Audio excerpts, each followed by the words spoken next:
A single cartridge seal was unable to prevent cold air entering the system at a Danish wastewater company.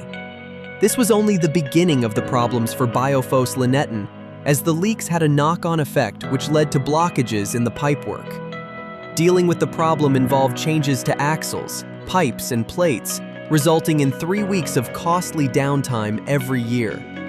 A call to AESSEAL soon saw them on the right track. AESSEAL recommended installation of its 38mm LabTecta IAP, which has been designed specifically for use in extreme environments. This solved the problem by making it possible to purge hot air from the furnace back in through the IAP purge point, ensuring that the seal is kept at the optimum temperature.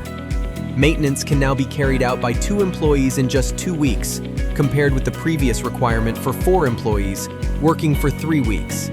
It has also removed the additional expense involved in replacing parts.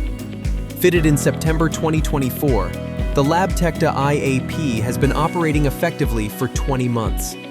That's 5 weeks of downtime avoided, meaning this wastewater company can get on with its real work.